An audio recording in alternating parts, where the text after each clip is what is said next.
Welcome to zwide-media. If you're new to this channel, please subscribe. Don't forget to like, comment and share. Here's a new video for today. Enjoy.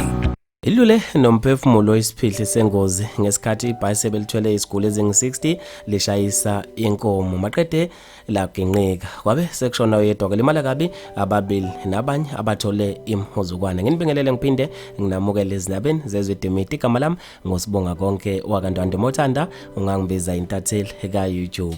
Kulimale ababili kanzima kwathi oyedwa wadlula emhlabeni ngesikhathi kwenzeka isiphihli sengozi. Ibhasi belithwele iziguli ezingu-60 lishayisa Inkomo maqede laginqika amahlandla. Ingozi le yenzeke embazwane lapho ibhasi ebelisuka eManguzi lihambise iziguli ezingu-60 esibhedlela eMsoleni lithole ingozi. Kuthiwa leli bhasi lishayisa Inkomo ngaphambi kokuba umshayeli ehluleke ukulawula labe seliyaginqika.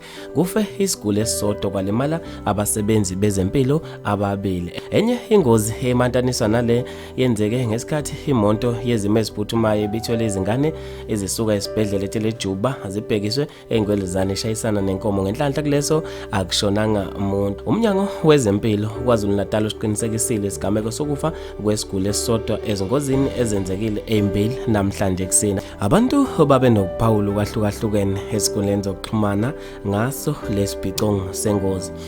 Uvuko omuhle ngene uthe Inkomo iyingozi. U-Ethan Mchunte kumele kuhlawulise abafuyi abaseduzane nathi ngala eCathroad isithiwa amasiteli siyaphupa izinkomo eduze komgwaqo. Yabona khona ebusika kuba nzima kakhulu. Andiswa Pink Mtolo uthe baphela abantu izinkomo. Hambane Green uthe kuyeza kuningi ngasho ngathi kuzophola okwama chips abo my friend kuqubuke okunye. Ubhekane nona uthe uhulumeni akazibulala izinkomo ezingagada aphakele iziboshwa. Bafethu maningi kakhulu ama-comment ngizofisa mina ukuzokuphala kwakho khona lapha kwi-comment section ngalolu daba. Mina nje ntathela YouTube sengiphuma kanje ngithi awungibambe evidweni elandelayo.